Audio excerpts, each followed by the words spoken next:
Anytime I think of him, anytime I hear his name, anything they say of him, Jesus Christ, the King of Kings, yes, he is the King of Kings, the Lord of Lords. He came into the earth, he was born of a virgin in form of a man.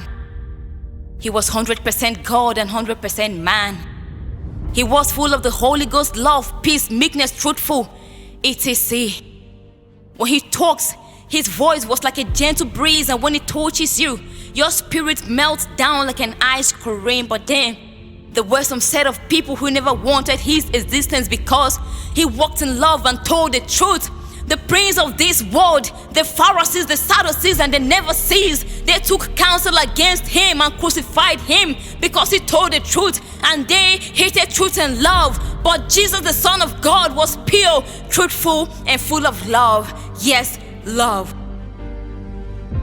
His only crime was L-O-V-E, love.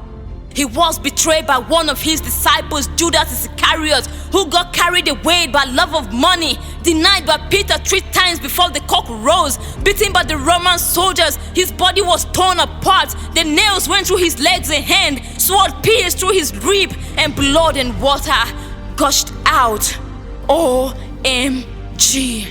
It was excruciating. And then I heard his gentle voice said, "It is finished." And then he gave up the ghost. But that wasn't all. I love the last part of it. Now this is where I call him the greatest hero. When he was buried right there in the ground, the hero dashed to the pit of hell. He defeated the devil, collected the keys of death. He made an open show so the whole world can see that Satan has no power anymore. So if you're out there thinking that Satan still has claim to those keys, no, he only comes but to deceive, to destroy, to kill, to steal, and manipulate those that know not his strategies. He tried to deceive God's children by making some false accusation, but once again, no. When you give your life to Christ, the law of death is being replaced with the law of life. And that's why I can never be deceived by the devil, because I got the extraordinary strategies inside of me.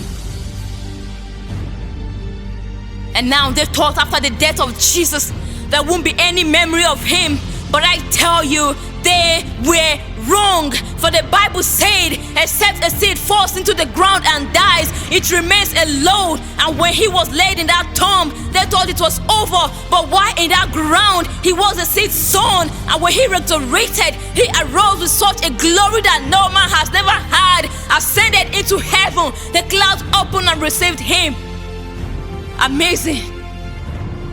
But before his ascension, he gathered his disciples in a city called Galilee and commissioned into their hands the gospel. They received power after the Holy Ghost came upon them. They did remarkable works in his name, and we are still doing today. Therefore, it is evidently evident that we are the product of the resurrected Christ, the greatest hero.